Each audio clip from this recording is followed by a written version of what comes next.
नमस्कार दोस्तों, स्वागत है आपका अपने YouTube चैनल पे। आज हम 4 मई का करंट अफेयर करने वाले हैं। चलिए शुरू करते हैं। द एशिया यूनिवर्सिटी रैंकिंग 2026, इसमें इंडिया का एकमात्र संस्थान है IISc बेंगलोर। टॉप 50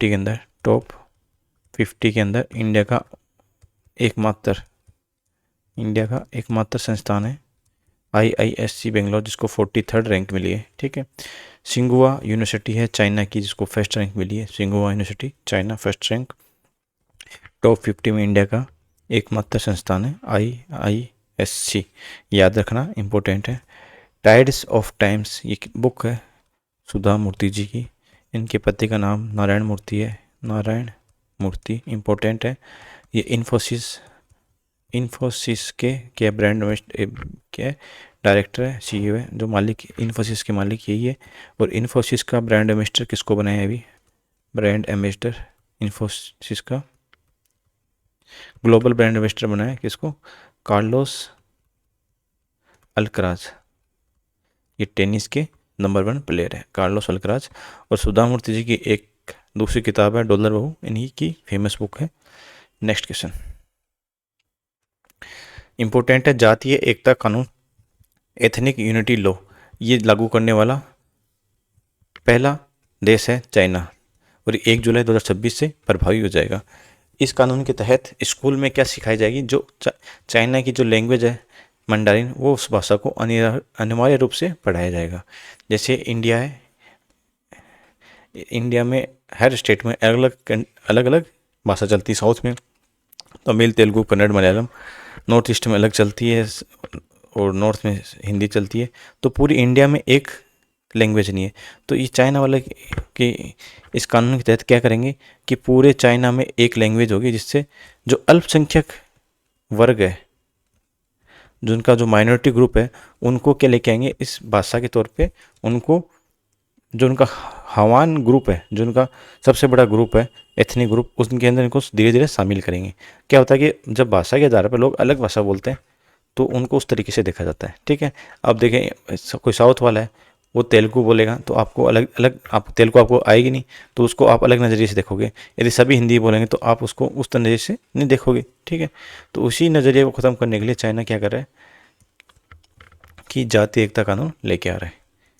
भारत का पहला क्वांटम कंप्यूटर अमरावती। क्वांटम की बात आएगी तो आपके दिमाग में एक शहर आना चाहिए, अमरावती, आंध्र प्रदेश में क्वांटम कंप्यूटर की स्थापना की जा रही है। दृष्टि एक सैटेलाइट है जिसको फाल्कन 9 रॉकेट से लॉन्च किया गया है। फाल्कन 9 किसकी है? स्पेस एक्स की। याद रखना, अभी यूपीएससी के अंदर क्वेश्चन पूछा गया था पिछली बार कि फाल्कन 9 किस कंपनी का रॉकेट है। तो स्पेस, उसमें तीन स्टेटमेंट थे, जिसमें एक फाल्कन 9 भी था।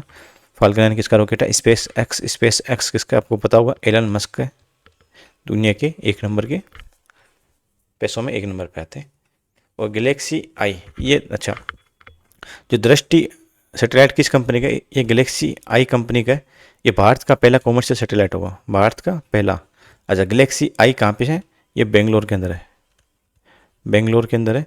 और ये भारत का पहला कॉमर्शियल सैटेलाइट है, जिसको फाल्कन 9 रॉकेट से लॉन्च किया गया है। अच्छा, इस रॉकेट में क्या होगा, सैटेलाइट में क्या, ये 190 kg का है, 190 kg का है इसका वजन। और ये SAR पे है। SAR मतलब सिंथेटिक एपरेचर रेडार। ये क्या होता है? इसमें एक स्पेशल कैमरा जाता है, वो स्पेशल कैमरा होता है। ठीक है। उसी स्पेशल कैमरा में SAR टेक्निक रहती है। उस स्पेशल कैमरा के तहत फ़ोटो खींची जाती है, फ़ोटोज़ ली जाएगी। ठीक है। वो फ़ोटोज़ आपको फिर वो जो जिस कंपनी को फ़ोटो की ज़रूरत होगी उसको ये कंपनी बेच देगी। ठीक है। इसमें क्या है कि ये पृथ्वी अर्थ ऑब्जर्वेटरी सैटेलाइट है, पृथ्वी का अवलोकन करेगा, पृथ्वी के देखता रहेगा, पृथ्वी के बारे में, पृथ्वी को देखता रहेगा, पृथ्वी के बारे में पढ़ता रहेगा। और ये दुनिया का पहला ऑप्टो SR सैटेलाइट है, ये कंपनी का दावा है। कौन सा है? Opto SAR satellite. तो इंपॉर्टेंट हो जाता है, दुनिया का पहला है तो ऑप्टो SR। देखो ऐसे क्वेश्चन कैसे बनते हैं? ये क्वेश्चन बनेगा स्टेटमेंट में, 3 स्टेटमेंट आएंगे कि दृष्टि को लॉन्च किया गया किस रॉकेट से? फाल्कन 9 रॉकेट आ जाएगा। दृष्टि को कौन सी कंपनी लॉन्च किया? गैलेक्सी आई ने किया। दृष्टि क्या है? SAR पे डिपेंड है या पृथ्वी का अवलोकन करे?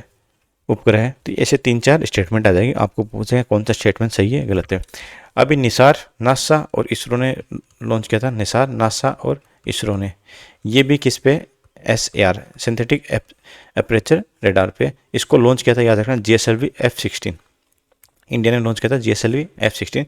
ये 2 कंपनियों का है, ये 2 सैटेलाइट स्पेस एजेंसी का है, इंडिया का इसरो और नासा का, अमेरिका का नासा के साथ में। अभी एक सिनबेक्स एक्सरसाइज हुई, मिलिट्री एक्सरसाइज सिनबेक्स, देखो C से कंबोडिया, IN से इंडिया, कंबोडिया और इंडिया के बीच में हुई है। अभी ये अच्छा एक्सरसाइज को करवा कौन रहा है, आर्मी करवा, इसमें आर्मी भाग लेगी। और भारत की तरफ से कौन सी रेजिमेंट भाग लेगी, मराठा रेजिमेंट। अच्छा इंपॉर्टेंट है कि आजकल एग्जाम में क्वेश्चन ऐसा नहीं पूछता है सिनबेक्स भारत के साथ कौन मिलकर कर रहा है, ऐसा क्वेश्चन ये पूछा जाता है हो कहाँ पे रही है और इसमें भारत की तरफ से कौन भाग ले रहा है। तो इसमें मराठा रेजिमेंट भाग ले रही है।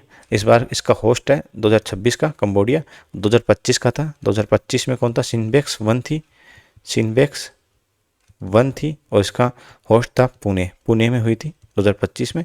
2026 में ये होगी कहाँ पे, कंबोडिया में। ये काउंटर टेररिज्म एक्सरसाइज है, मतलब आतंकवाद को ख़त्म करने के लिए ये एक्सरसाइज है।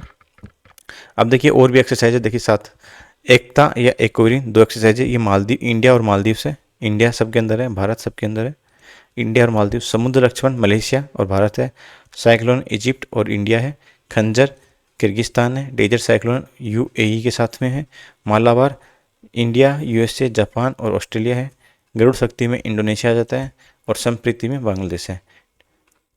ओके चलिए नेक्स्ट देखो, बीच बीच में कई पुस्तकें आते हैं तो आपको याद रखना, we the people of India, ये प्रिम्बल का पहला वर्ड है। तो we the people of India ये बुक है TM कृष्णन जी, TM कृष्णन की बुक है ये। अभी NCLT का अध्यक्ष बनाया गया है अनुपेंद्र गोयलवाल, ये रिटायर्ड जज है हाईकोर्ट के, रिटायर्ड जज है हाईकोर्ट के। देखो NCLT फुल फॉर्म क्या, national company law tribunal, national company law tribunal है। ये कंपनी एक्ट 2013 के तहत इसको बनाया गया था, कंपनी एक्ट 2013 के तहत। अच्छा इसका अध्यक्ष है वो 5 साल या 67 साल, जो भी पहले हो उसके लिए 5 साल या 67 साल इसका एक एज का क्राइटेरिया है। ये NCLT की स्थापना या गठन कब हुआ था, 1 जून 2016 में हुआ था। जो NCLT जो पावर लेता है, अपने पावर कौन से अधिनियम के तहत लेता है, IBC 2016 के तहत ये पावर लेता है। IBC क्या है, इंसॉल्वेंसी बैंक्रप्सी कोड, इस कोड के तहत NCLT को पावर मिलती है। जो IBC ये इंसॉल्वेंसी बैंक्रप्सी कोड है, ये बाल कृष्ण एराडी समिति की सिफारिश पे ये कोड बनाया गया था, सिफारिश पर, और इसी कोड से विजय माल्या पर केस लगाया गया, विजय माल्या पर इसी कोड के तहत केस लगाया गया। प्रसार भारती का अभी नया अध्यक्ष बनाया गया है प्रसून जोशी। देखो जो प्रसार भारती जो बड़े बड़े संस्थान होते हैं इनमें आजकल बीजेपी के ही आदमी इसमें, बीजेपी के ही इसमें अध्यक्ष बनते हैं। अभी इनका मैंने कल ये अध्यक्ष बने थे, इनका वीडियो वायरल हुआ जिसमें ये मोदी जी से पूछते हैं कि आपने आपके अंदर फकीरी कहाँ आई, कहाँ से, मतलब इतना आपको, इतनी आपको चाटुकारिता करनी है जिससे आपको कुछ ना कुछ अध्यक्ष पद मिल जाए, ठीक है, कि आपके बचपन से थी या धीरे धीरे बड़े होते गए थे ये फकीरी आपके अंदर आती गई। ये देखिए ऐसे कोई क्वेश्चन PM से कोई क्वेश्चन पूछता है, डायरेक्ट पूछिए कि इतनी बेरोजगारी क्यों है, इतना करप्शन क्यों बढ़ रहा है, ये तो कुछ मुद्दे है नहीं। चलिए ये अपना नहीं है मैटर। पहला डिजिटल शिकायत निवारण सिस्टम भारत का पहला है, किसने लॉन्च किया, कर्नाटक सरकार ने। किसके लिए लॉन्च किया, गिग वर्कर। गिग वर्कर क्या होता है, जो देखो जोमेटो, ब्लिंकिट, रेपिडो, इनमें जो लोग काम करते हैं उनको गिग वर्कर बोला जाता है। इन गिग वर्कर को क्या होता है, ये सिर्फ इनको राइड के पैसे मिलते हैं, बाकी और कंपनी की कोई सुविधा नहीं मिलती। जब आप किसी कंपनी में काम करते हो तो उसमें कंपनी की सारी सुविधाएं आपको मिलती है, जैसे आपको हेल्थ इंश्योरेंस हो गया, आपके PF में पैसा कटेगा, आपके बाकी और भी आपको पेड लीव मिल जाएगी, 30 दिन की CL मिल जाएगी, ऐसे टोटल 45 डेज की। तो ऐसे गिग वर्कर में ये नहीं होता, इनको आप अपना फ़ोन ऑन कीजिए, राइड मिलेगी तो राइड के उस हिसाब से कमीशन काट के आपको पैसे मिल जाएगा और कंपनी की कोई एक्स्ट्रा चीज़ आपको सुविधा नहीं मिलेगी। उसी के तहत अभी राजस्थान, कर्नाटक, झारखंड, इनके अंदर इनके लिए एक लॉ लाया गया है गिग वर्कर के लिए, और अभी डिजिटल शिकायत निवारण सिस्टम लागू किया गया है कर्नाटक की तरफ से। गिग वर्कर पता चल गया कौन होते हैं। भारत की पहली फर्स्ट पेपरलेस न्यायपालिका, सिक्किम हाईकोर्ट बना। सिक्किम हाईकोर्ट भारत का पहला पेपरलेस न्यायपालिका बना। जब सिक्किम का पूछ ले कि चीफ मिनिस्टर कौन है, प्रेम सिंह तवांग है, और राज्यपाल कौन है, ओम प्रकाश माथुर है। ओम प्रकाश माथुर राज्यपाल है। सिक्किम राज्य कब बना था, ये राज्य बना था 36वां संविधान संशोधन 1975 में ये राज्य बन चुका था भारत का। पद्म डोरे, पद्म डोरे क्या है, एक अंतर क्षेत्रीय वस्त्र पहल है। ये लागू किसने किया, ये पूर्वोत्तर विकास मंत्रालय। अच्छा, पूर्वोत्तर विकास मंत्रालय का मंत्री कौन है, मिनिस्टर कौन है, इसका मंत्री है ज्योतिरादित्य सिंधिया। ज्योतिरादित्य सिंधिया, इसका ज्योतिरादित्य ऐसा कुछ है इसका नाम, सिंधिया। ये नॉर्थ ईस्ट और मध्य प्रदेश के बीच की पहल है। नॉर्थ ईस्ट इंडिया में एक एरी सिल्क पाया जाता है, वो और चंदेरी एक साड़ी होती है, उन दोनों मिलकर एक नया प्रोडक्ट बना जाएगा जिससे एरी सिल्क को बढ़ावा मिलेगा और इस चंदेरी वस्त्र को बढ़ावा मिलेगा। ठीक है, इन दोनों के लिए मतलब नॉर्थ ईस्ट इंडिया और मध्य प्रदेश मिलकर ये पद्म डोरे ये वस्त्र पहल कर रहे हैं। अभी ऑपरेशन वाइट स्ट्राइक हुआ, इंपॉर्टेंट है ऑपरेशन वाइट स्ट्राइक। ये किसके लिए, ये एनसीबी ने लॉन्च किया था, कहाँ पे, मुंबई में, ड्रग्स के खिलाफ ये लॉन्च किया था। इसमें 350 किलो कोकीन पाई गई थी जो 1745 करोड़ रुपए की थी। ठीक है, 1745 करोड़ रुपए की कोकीन मिली थी। चलिए दोस्तों, मिलते हैं नेक्स्ट वीडियो में।